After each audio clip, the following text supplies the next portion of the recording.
नमस्कार मित्रांनो, आज आपण पाहणार आहोत जून 2025 महाराष्ट्र सेट या परीक्षेमधील टीचिंग ॲप्टिट्यूड अर्थात अध्यापन अभियोग्यता या घटकावर विचारले गेलेले प्रश्न.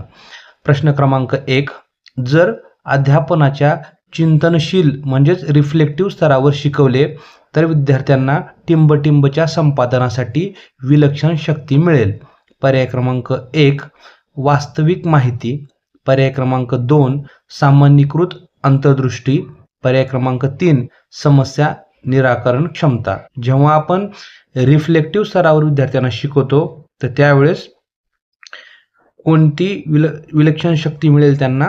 वास्तविक माहिती, सामान्यीकृत अंतर्दृष्टी आणि समस्या निराकरण क्षमता. या तीनही पर्याय बरोबर आहेत, म्हणजेच पर्याय क्रमांक डी.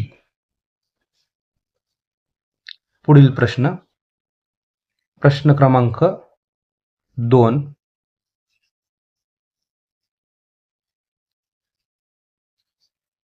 कोणत्याही प्रकारच्या निर्णयाप्रत न येता एखाद्या समस्येच्या उत्तराशी संबंधित विविध कल्पनांचा शोध घेण्याच्या हेतूने एका सत्राचे नियोजन केले आहे.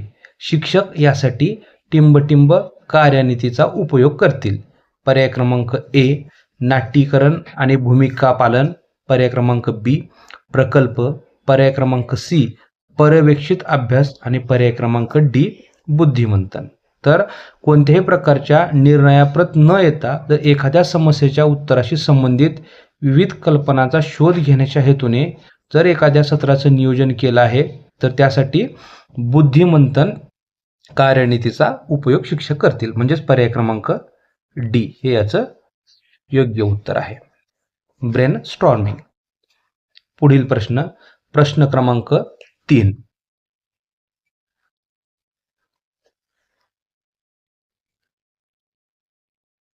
आता हा प्रश्न स्वयंप्रभावरती आहे. इथे 2 विधान दिलेले आहेत. विधान 1 स्वयंप्रभा हे शैक्षणिक आशय प्रसारित करण्यासाठी समर्पित केलेल्या DTH चॅनलच्या समूहास दिलेले नाव आहे, म्हणजेच हा पर्याय बरोबर आहे.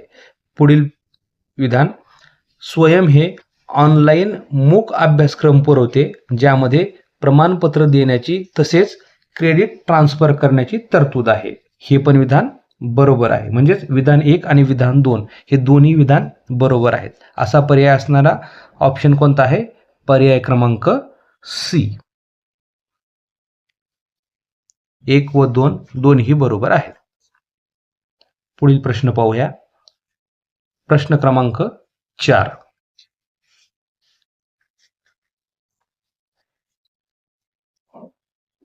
आता हा प्रश्न समेटिव्ह इव्हॅल्युएशन वरती आहे. साकारिक मूल्यमापन टिंबटिंब स्वरूपाचे असते. Summative evaluation is ... in nature. पर्याय क्रमांक ए निर्णयात्मक जजमेंटल, पर्याय क्रमांक बी विकासात्मक डेव्हलपमेंटल आणि पर्याय क्रमांक सी नैदानिक डायग्नोस्टिक व शेवटचा पर्याय क्रमांक डी स्थान निश्चितीदर्शक प्लेसमेंटल. तर साकारिक मूल्यमापन हे निर्णयात्मक स्वरूपाचे असते, म्हणजेच जजमेंटल स्वरूपाचे असते. असा पर्याय असणारा पर्याय क्रमांक ए आहे, म्हणजेच प्रश्न क्रमांक 4 चे उत्तर पर्याय क्रमांक ए बरोबर आहे. पुढील प्रश्न पाहूया. प्रश्न क्रमांक 5.